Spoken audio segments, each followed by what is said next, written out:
impactado por estas cartas de Paulo aos Coríntios, e é impressionante como Deus vem falando tão carinhosamente, numa sequência não planejada, dentro dos momentos, desafios que a gente passa. É tão bom ver esse poder profético das Escrituras indo de uma forma tão carinhosa, entrando em lugares e em momentos tão oportunos.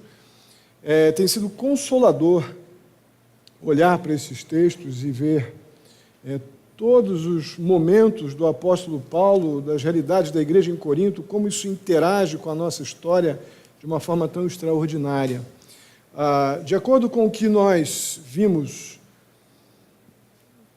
até aqui no capítulo 4 de 2 Coríntios, em particular aqui nos versos 10 ao 12, lembrando um pouquinho, dando uma rápida passada nesse capítulo 4, a temática principal ali ficou em torno de um assunto que nós não gostamos de tratar, nós não gostamos de pensar em morte de forma alguma.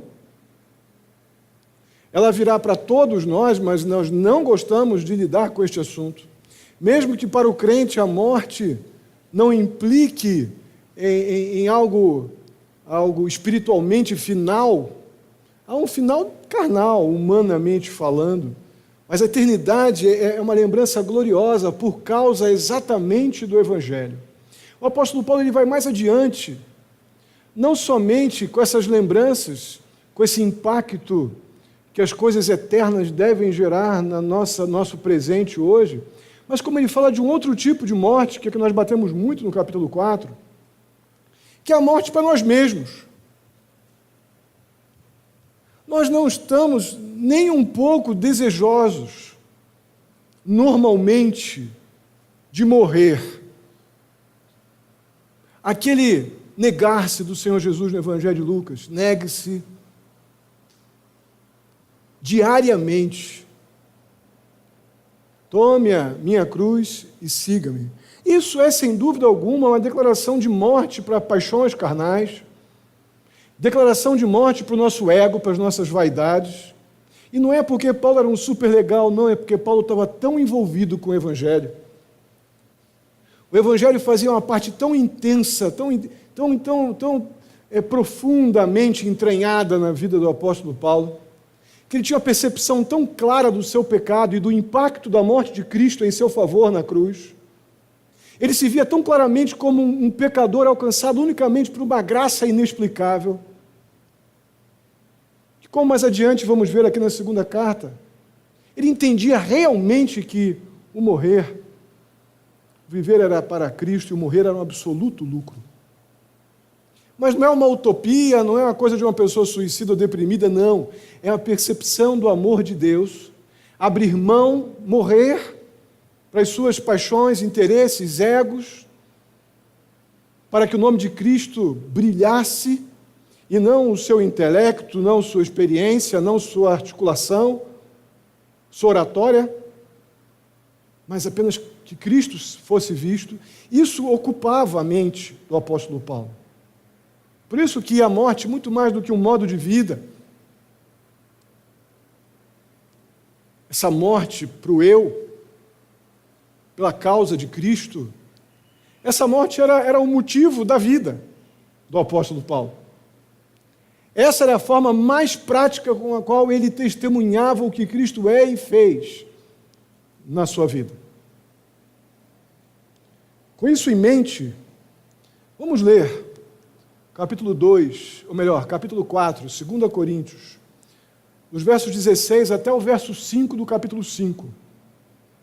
Então, capítulo 4, 2 Coríntios, capítulo 4, dos versos 16 até o verso 5 do capítulo 5. O quê? Tá, é 16, obrigado. Diz assim, acompanhe na sua Bíblia. Por isso não desanimamos. Embora exteriormente estejamos a desgastar-nos, interiormente estamos sendo renovados dia após dia, pois os nossos sofrimentos leves e momentâneos estão produzindo para nós uma glória eterna que pesa mais do que todos eles. Assim fixamos os olhos não naquilo que se vê, mas no que não se vê, pois o que se vê é transitório, mas o que não se vê é eterno. Sabemos que se for destruída a temporária habitação terrena em que vivemos, temos da parte de Deus um edifício, uma casa eterna nos céus, não construída por mãos humanas.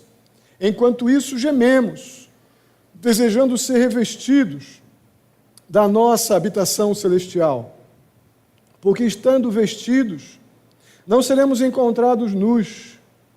Pois enquanto estamos nesta casa, gememos e nos angustiamos, porque não queremos ser despidos, mas revestidos da nossa habitação celestial, para que aquilo que é mortal seja absorvido pela vida. Foi Deus que nos preparou para esse propósito, dando-nos o Espírito como garantia do que está no porvir. Amém? Oremos.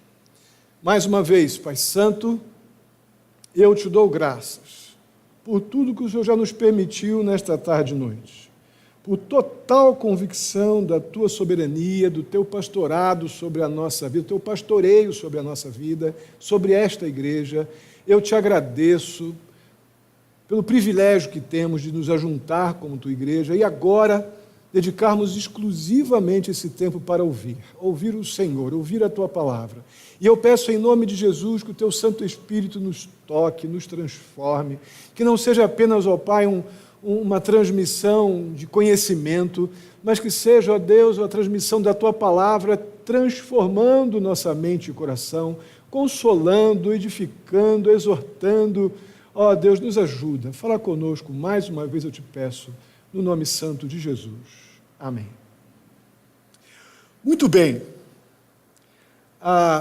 Logo de cara, nos versos 16 e 18, a gente vê mais uma vez, como vimos no capítulo 4, uma tremenda confiança que o apóstolo Paulo experimenta, ou está experimentando em meio a uma grande adversidade, pressões que ele vem sofrendo, naquele movimento judaizante dentro da igreja. Ele vem sendo perseguido desde o primeiro capítulo, desde a primeira carta. Aqui em particular nós estamos vendo como ele, pela postura evangélica que ele tem tido em relação a uma confissão evangélica e uma prática de vida evangélica, onde as verdades do evangelho marcam a sua trajetória, suas escolhas, suas decisões. Ele vem sofrendo por isso, adversidades, aflições. É por isso que ele usa essa expressão, que ele vem morrendo por causa de Cristo. Isso tudo, logicamente, como resultado dessa intrépida pregação do Evangelho, que tem produzido salvação na vida daqueles que ouvem e creem pela obra do Espírito Santo. E é por esse, e unicamente por esse motivo, que ele diz no verso 16, por isso não desanimamos. Amados, quarta-feira eu estava ali com Luiz e Cido, do ladinho ali orando na reunião, e pedindo, no meu momento de pedir oração, para que ele orasse por mim, pela Si, renovar nosso fôlego. E aí eu parei, olhei para os dois, falei, que alegria, que gratidão, são fruto da pregação do Evangelho nesta igreja, fruto da obra de Deus na vida daqueles que Deus chama da morte para a vida, Evangelho sendo pregado e transformando a nossa mente, nossa história. Como eu tenho e nós temos motivos para não desanimar, quando vemos o nosso testemunho e a nossa vida gerando transformação, que só pode acontecer pelo poder e intervenção do Espírito Santo, mas o nosso testemunho é a nossa parte, e quando assim fazemos, e vemos a obra se completando por meio do convencimento do pecado e da salvação que alcança o pecador arrependido, isso traz uma alegria, uma gratidão, e eu creio que isso Paulo tem em mente quando ele diz, por isso não desanimamos. Creio plenamente nisso. E a razão dessa confiança está na continuação do texto, que embora exteriormente estejamos a nos desgastar ou desgastar-nos, interiormente estamos sendo renovados dia após dia. Amados, o que o apóstolo Paulo quer dizer mais uma vez com isso? Eu creio que inicialmente parece que ele está falando de um desgaste natural dos nossos corpos físicos. Ele não era mais nenhum menino aqui, já tinha passado uns apertos gigantes. Eu creio que desgastes físicos já são comuns a muitos de nós, principalmente a turminha que já passou dos 50. Nós já conhecemos um pouco o que é desgaste físico. Vou nem perguntar para o pastor Marcílio, que já passou dessa fase, ele já está na fase de quem está voando, não é, pastor? Já está, então está tudo bem. Mas certamente esses desgastes que eu creio que no primeiro momento o apóstolo Paulo tem em mente, físico mesmo, muitos de nós convivem com eles.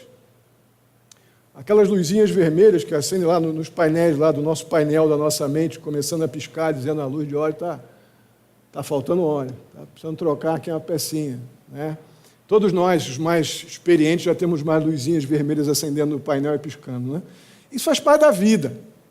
Isso está dentro do cenário da nossa história. Eu creio realmente, olhando o aspecto humano do nosso querido apóstolo Paulo, ele está com isso em mente também. Aqueles momentos onde parece que parte dos nossos corpos estão entrando em rebelião contra a gente, né? Isso vai acontecer com os mais novos hoje, mais adiante, isso é normal, isso é da vida. Mas esse desgaste do corpo de Paulo, e outros que estão pregando legitimamente, fielmente e piedosamente o Evangelho, esse desgaste não é simplesmente o resultado de um desgaste natural da vida. Não é apenas isso que o apóstolo Paulo está falando. Se fosse esse o caso, os sofrimentos aqui do nosso querido apóstolo, que ele chama de leves e momentâneos, apesar de serem terríveis, verso 17, né? Ele dá essa impressão, né? Não, mas são leves e momentâneos, mas são terríveis. Se fossem apenas questões externas, não seria diferente de nada daquilo que a gente experimenta, ou que um incrédulo pode vir a experimentar. Mas temos que lembrar um pouco desses leves e momentâneos sofrimentos do apóstolo Paulo, que o desgastaram fisicamente, emocionalmente, pela causa de Cristo. Ele foi espancado várias vezes por permanecer firme na confissão suficiente do Evangelho. Sem dúvida, ele deveria ter muitas cicatrizes que testemunhariam disso. Ele foi apedrejado, foi deixado para morrer. Eu me pergunto se não lhe faltavam alguns dentes das pedradas, dos socos, dos açoites.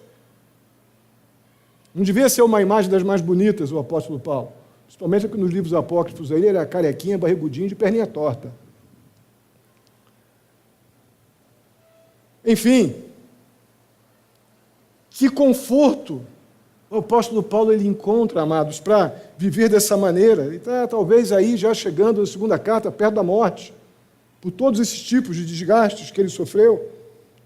Mesmo que seu corpo esteja sendo destruído pelas circunstâncias naturais e as externas, simultaneamente, ele afirma no verso 16 que ele está sendo renovado dia após dia. E sabe o que renova, amados? O que nos renova dia após dia? A esperança evangélica.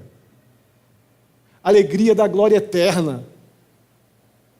Não adianta simplesmente nós enchermos aqui a igreja, nós não fazemos isso, não é a nossa prática, mas sabemos que alguns grupos vão nessa direção, entretenimento, shows, isso não tem consistência para nos socorrer naquele momento onde nós somos feridos, muitas vezes injustamente, ou simplesmente nosso próprio desgaste humano, da nossa humanidade. Somente as verdades evangélicas, essa alegria da glória eterna, que eu creio que é isso que renovava o apóstolo Paulo, e deve ser o motivo da nossa renovação também. A gente recebe uma recompensa presente, que é a consolação, a capacitação do Espírito de Deus pelas lutas que a gente vem enfrentar por amor a Cristo. Num mundo hostil como o nosso, se testemunharmos realmente e piedosamente, mantemos uma posição legítima de homens e mulheres transformados por Deus e que vivem pelo Evangelho, não será um passeio no parque a nossa vida cristã. Sempre será desafiadora. Mas sempre haverá também a recompensa e o fortalecimento espiritual para estes. Perceba que Deus está nos fortalecendo sempre espiritualmente, apesar das aflições naturais da vida que a gente possa vir a sofrer pelo bom testemunho de Cristo. Isso talvez seria uma coisa, um lado, uma perspectiva. Mas perceber que Deus está nos fortalecendo também, por meio das aflições que a gente venha a passar, por causa ou pela causa de Cristo Jesus, é bem diferente. Eu creio que o apóstolo Paulo experimentava com muita clareza essa segunda perspectiva. Mas há também uma futura recompensa nesse texto por aflições físicas que possamos vir a passar por causa do Evangelho. Mas vou abrir um parênteses.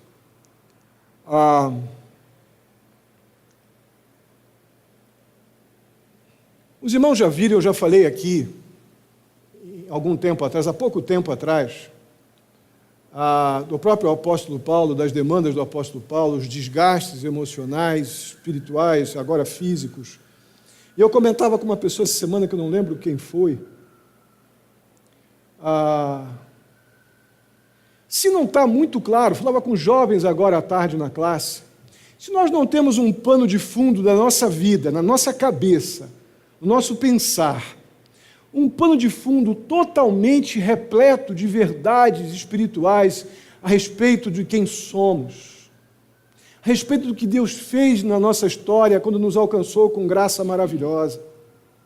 Um pano de fundo repleto de esperança que envolve as realidades eternas, a eternidade com Deus, as vitórias, os suprimentos, as capacitações para as derrotas, as alegrias nas vitórias, onde Deus nos supriu, cuidou de nós.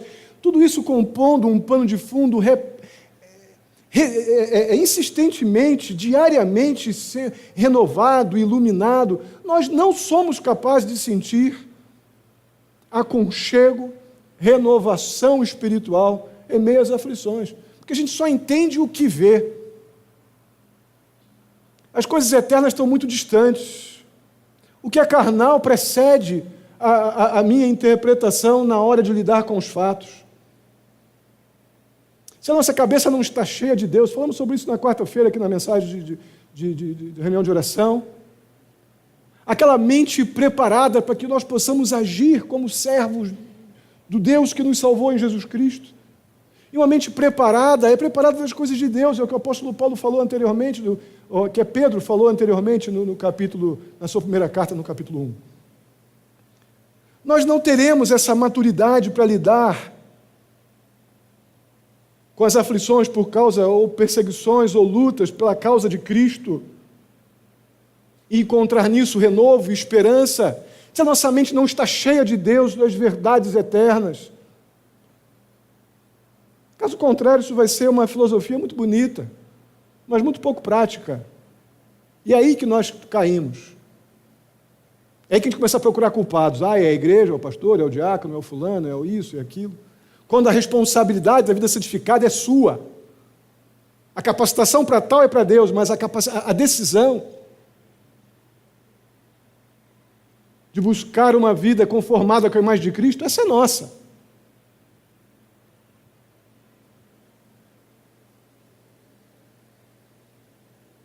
O texto que nós lemos se refere a isso no verso 17, na parte B, como uma glória eterna que pesa mais do que todos os outros sofrimentos que a gente possa vir a passar. Amados, uma pergunta que tem que ser feita: o quanto a alegria ou a esperança da glória eterna tem a ver com o meu dia a dia? O quanto a glória eterna, o quanto eu lembro dela? E que parte da minha oração consta a gratidão pelo presente da glória eterna?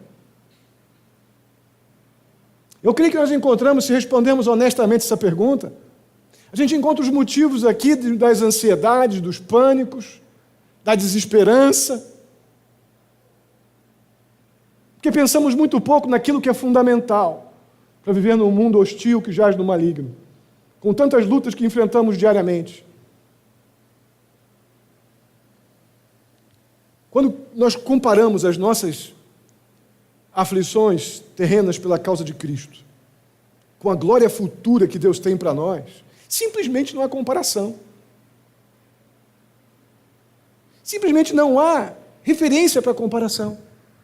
A questão é que nós muito rapidamente, se a nossa mente não estiver com um pano de fundo repleto das verdades de Deus sobre mim e sobre o que Ele já fez por mim, eu decido botar toda a minha confiança na minha própria justiça. E a justiça de Deus, que foi plenamente cumprida em Jesus Cristo, é uma lembrança dominical.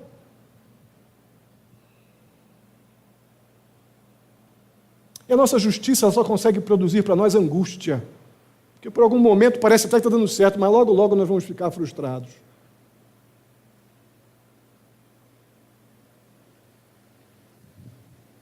As nossas aflições terrenas,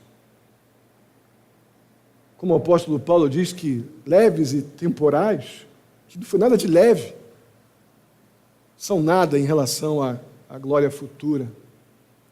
Nosso sofrimento, que a gente possa passar, seja por que for a causa, mas principalmente dentro do contexto, pela causa de Cristo, ele é temporário. Eu não estou dizendo que não dói, dor sempre vai doer.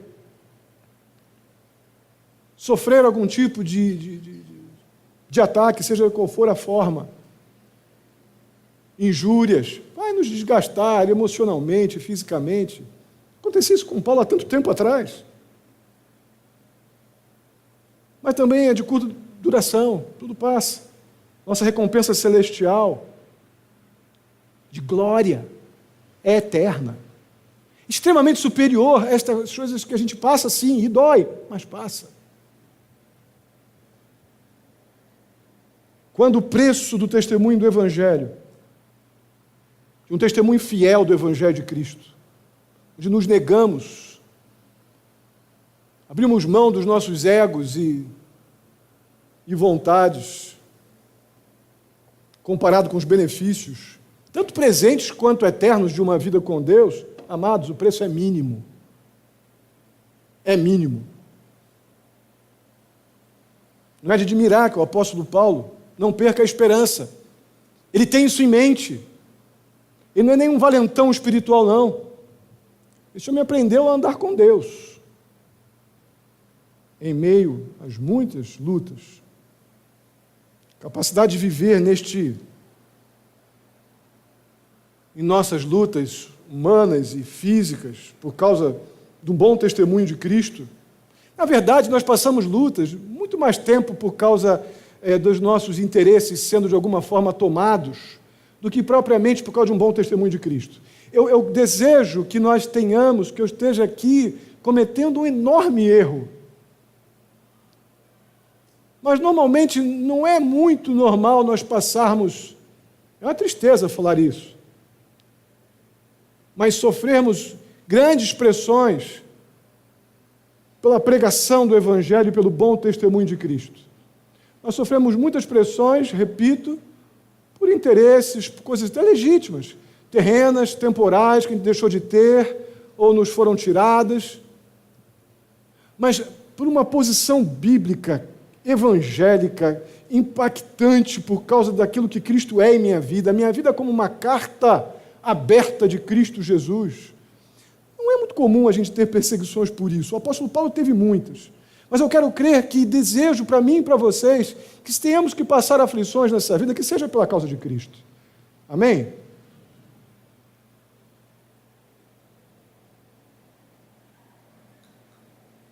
Paulo diz precisamente isso no verso 18.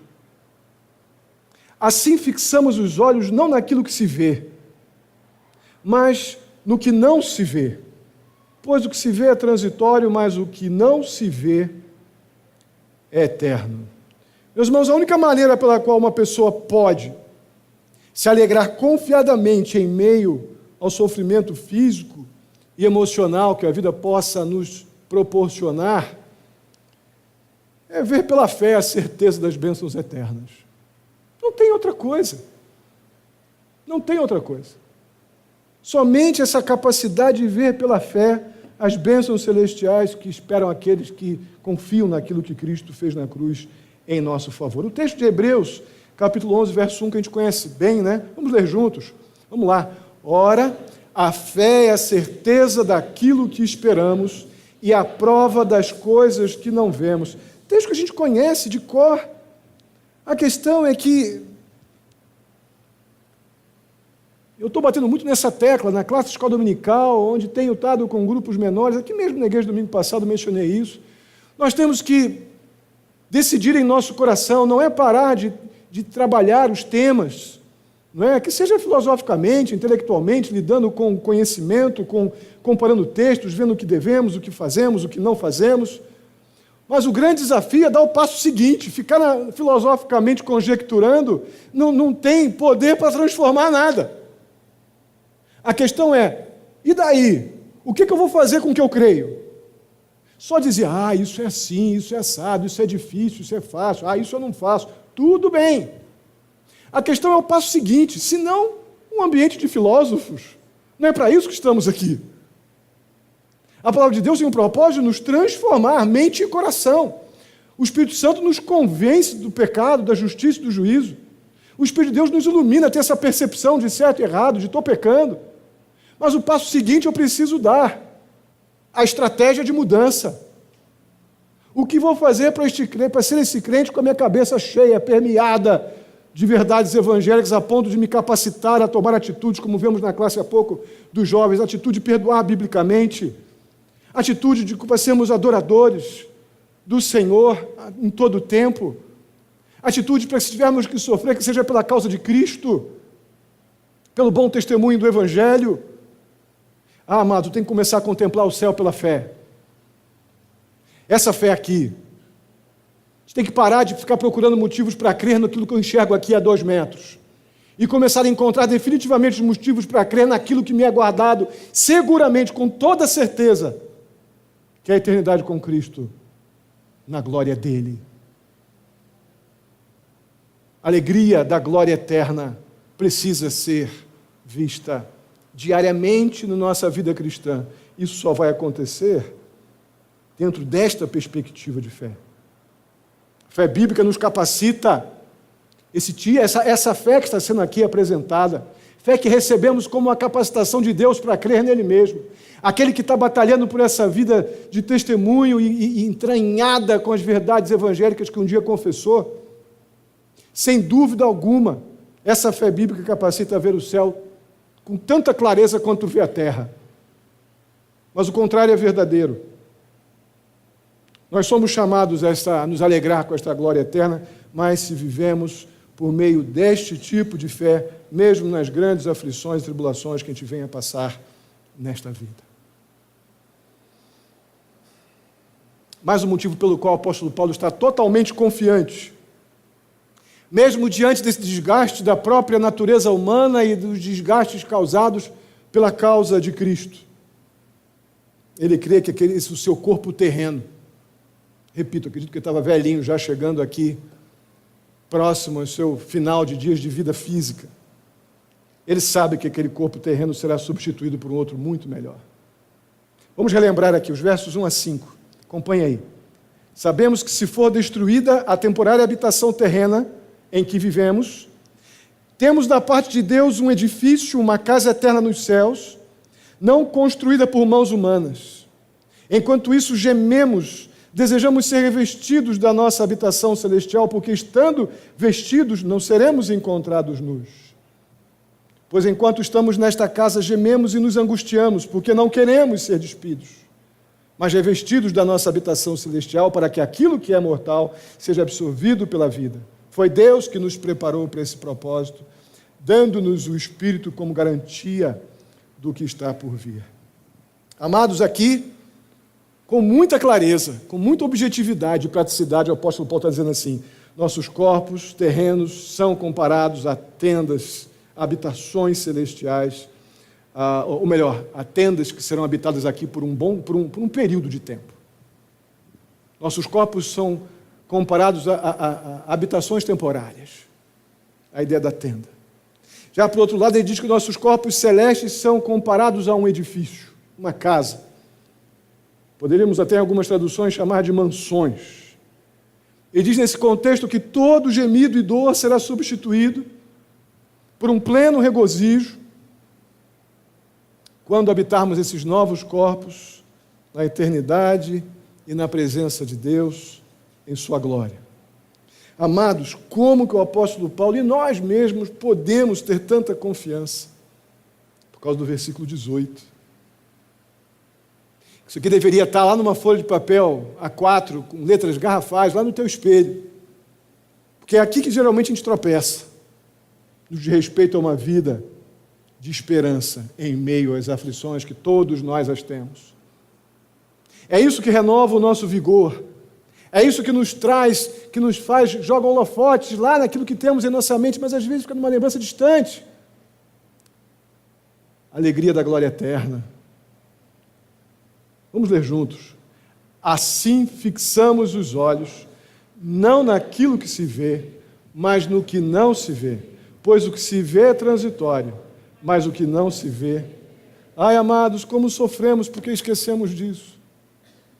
Como sofremos, a gente põe todas as nossas fichas no terreno, em tudo que está humanamente e aparentemente sob o nosso controle, como as coisas que julgamos terrenalmente, que estão sob nosso controle, como nós as perdemos, né, irmãos?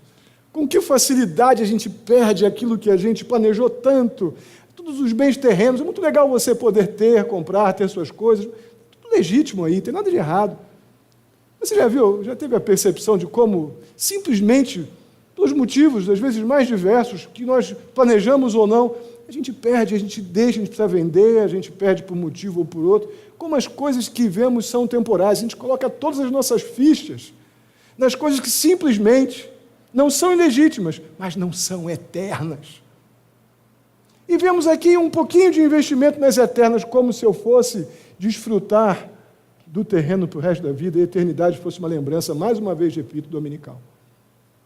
Há um erro gravíssimo nisso, daí vem os sofrimentos, daí vem as angústias, os medos, e assim vai. Mas o texto que lemos agora dos versos 1 ao 5 ainda dá mais uma ampliada nesta ideia. Há um testemunho interno que o crente tem, que é o Espírito de Deus, que habita aquele que realmente está em Cristo Jesus. Aquele crente transformado, alcançado e habitado pelo Espírito de Deus tem esse testemunho gostoso, não somente do perdão de pecados, mas da certeza da eternidade. O verso 5 vai nos falar sobre isso. Foi Deus quem nos preparou para este propósito glorioso de podermos nos alegrar hoje, plenamente, com a glória que está por vir, porque Ele nos deu, e esse testemunho nós temos dentro do nosso próprio coração, mediante o Espírito de Deus que habita em nós. Deus nos preparou para esse propósito. Como? Dando-nos o Espírito como garantia. Não como um projeto, se eu for legal, se eu for à igreja, se eu entregar dízimo. Não. Tudo isso é uma consequência da minha gratidão, da minha alegria pela glória eterna. Não a causa. A minha resposta de adoração, a minha resposta de fidelidade, a minha resposta ao serviço ou no serviço da igreja é uma consequência da percepção correta pela fé da alegria eterna, da glória eterna, que é infinitamente maior do que a maior alegria que a gente possa ter nesta vida. Meus irmãos, nós sabemos que existem aqueles que dizem que se você for crente, seus problemas vão acabar. Vem na minha igreja que a gente faz uma oração da libertação, da oração daquilo, da oração disso. Estamos aí na televisão, estamos aí em toda esquina, tem alguém com uma proposta enganosa, não bíblica, sobre esse assunto. Essas pessoas encaram prosperidade material como evidência de espiritualidade, interna, de vida espiritual, mas definitivamente, olhando os textos bíblicos que temos olhado, as aflições da vida, os sofrimentos emocionais, físicos, perseguições por causa da causa de Cristo, isso pode também, como foi na vida de Paulo e na vida de muitos, pode sim ser resultado de uma vida piedosa, resultado de uma vida comprometida com a causa de Cristo. E também, obviamente, pode ser um meio pelo qual crescemos espiritualmente.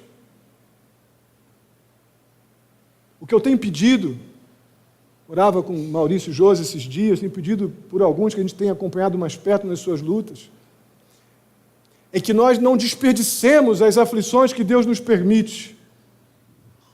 Não desperdice, porque Deus tem propósito completo e perfeito para todas elas. Porque Deus não desperdiça aquilo que Ele permite para nossas vidas, mesmo que sejam grandes aflições. Se nós olharmos com o temor do Senhor e com o coração cheio de Deus e com a mente repleta de quem eu sou, quem Deus é e para onde eu vou, sem dúvida alguma, a nossa interpretação dos sofrimentos não estarão ligadas de forma alguma, unicamente ou unilateralmente a um fracasso espiritual, mas não. É Deus me dando uma calosidade que talvez eu não aprendesse, talvez eu não amadurasse nem 10 anos com aquilo que Deus nos permite em algumas frações da nossa vida. E se estamos em Cristo, temos toda a provisão que precisamos para lidar com cada uma delas. Todos nós passamos por aflições. Todos nós. Aqueles que já passaram na primeira metade da vida sabem que seus corpos já não são mais os mesmos. Não sabemos? O pessoal aí da minha geração. Não são mais. Não há o que fazer. Estão naturalmente se desgastando, como diz o apóstolo Paulo. Interessante que na juventude a gente tem um monte de ambição, né? E conquistamos muitas delas e outras não. Isso faz parte da vida. A questão é que quando a gente atinge um certo ponto da vida, a tendência, quando a gente não atinge alguns alvos que fizemos na juventude, e falo isso para os mais velhos, é muito normal a gente entender ou acreditar que só vai acontecer coisa ruim daqui para agora, daqui em diante. É possível até que algumas coisas aconteçam, né? Fisicamente a gente não é mais a mesma coisa. Mas se nós cremos que vimos nesse texto, se a gente crê no que ouvimos e lemos, nós não nos sentiremos desesperançados.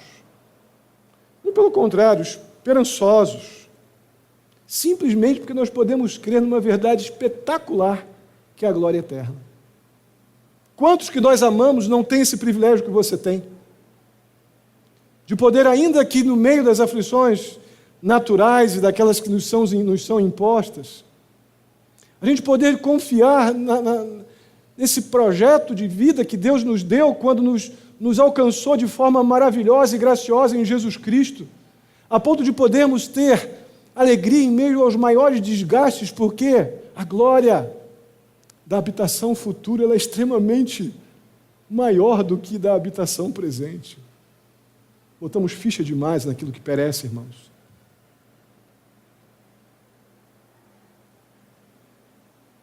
Finalmente eu quero lembrar que a razão pela qual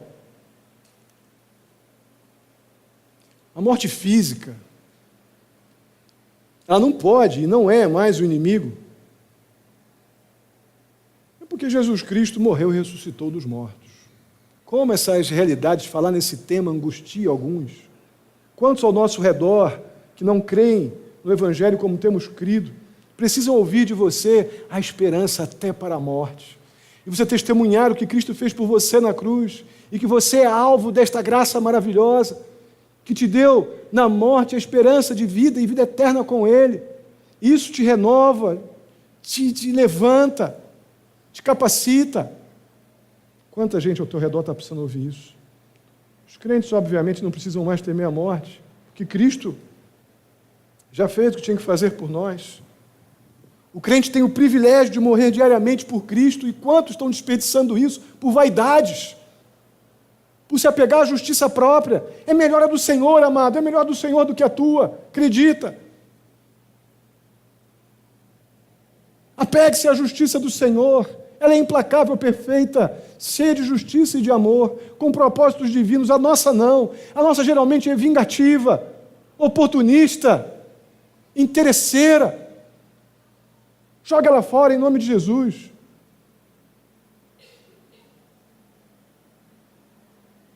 Vamos ficar de pé, vamos orar. Eu quero realmente não deixar de perguntar se você já experimentou essa liberdade do medo da morte.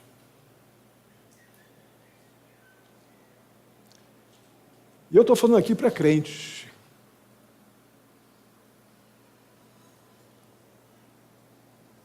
Muitos que nos visitam pela graça de Deus já não são mais visitantes, nem apresentamos mais hoje, que muitos que estou vendo aqui já não são mais.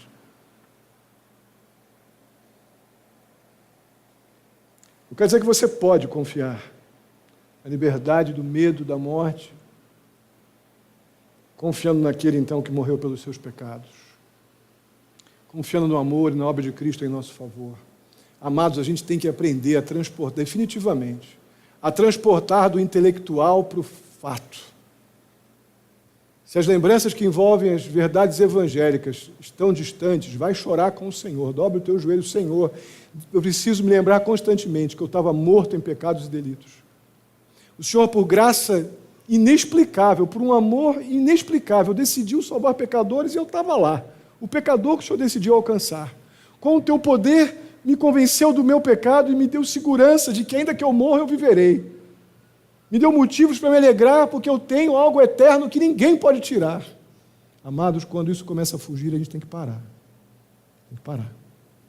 Quando eu começo a achar que eu sou tão bom, que eu já sei lidar com tudo, e essas verdades já não são fundamentais para a minha vida, é hora de parar e começar. Onde é que eu parei de me negar? Onde que eu parei de carregar a cruz de Cristo para apenas ser um transportador do meu falso senso de autossuficiência? Tem um tempinho de oração, feche teus olhos. Tem um tempinho com Deus. Senhor, fale com Deus, tenha misericórdia. Me alegro porque eu tenho renovado essa lembrança em minha vida e estou seguro da eternidade contigo no céu. Mas se você porventura não pode fazer essa oração, confesse: Senhor, eu sou pecador e quero me render, quero me negar, para que o Senhor, ó Pai, o Senhor seja aquele que me dá vida, o Senhor seja aquele que me transforma, minha mente e meu coração.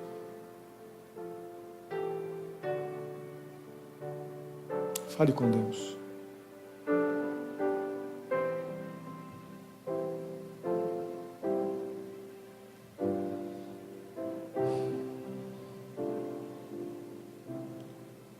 Bondoso Deus, amado Pai, muito obrigado, ó Pai, pela Tua infinita graça,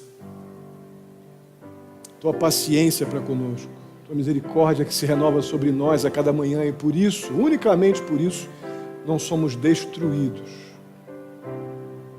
Ajuda-nos, ó Deus, a não perder a perspectiva de quem nós somos, da onde fomos tirados, quem é o Senhor, e o que o Senhor fez por nós, e para onde vamos. Ó Pai querido, em nome de Jesus, que isso esteja o pano de fundo da nossa memória, para que as nossas decisões, nossas escolhas estejam completamente permeadas por essas verdades, que, se bem respondidas, ó Deus, são suficientes para nos libertar, ó Pai, de tantas coisas: escravidão do pecado, do medo da morte, do medo de pessoas que atentam contra a nossa vida, atentam pelo nosso testemunho no trabalho, na escola, na família. Ó Pai querido, em nome de Jesus, fortalece, capacita, renova.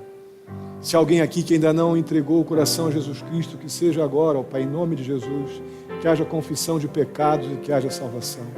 Se há alguém aqui se reconciliando, achando que do seu jeito estava bom e está vendo agora que não funciona assim, está se arrependendo, ó Pai, em nome de Jesus, que haja recomeço. Muito obrigado, ó Deus, muito obrigado. Se temos que padecer, sofrer algum tipo de pressão ou aflição, que seja pelo bom e fiel testemunho de Jesus Cristo. Ajuda-nos nisso. Leva-nos em paz para os nossos lares. Nos dá uma semana em tudo protegida, guardada, guiada pelo Senhor. Dependemos de Ti, ó Pai. O Senhor sabe quantos tem lutas grandes para enfrentar em trabalho, escola, talvez dentro de casa, relacionamentos. Ó Pai, em nome de Jesus, que tenham mentes permeadas com o Evangelho, que hajam decisões como fruto, ó Pai, da sabedoria que vem do Senhor e das certezas evangélicas na sua mente e no seu coração. Fortalece, capacita. Mais uma vez eu te peço, muito agradecido pela vida de cada um aqui. No nome santo de Jesus, que a graça do nosso Senhor e Salvador Jesus Cristo, o amor de Deus, nosso amado Pai, a comunhão e a consolação do Espírito Santo esteja sobre a vida de cada um de vós, queridos irmãos, hoje e até a vinda do nosso Senhor Jesus Cristo. Amém e amém.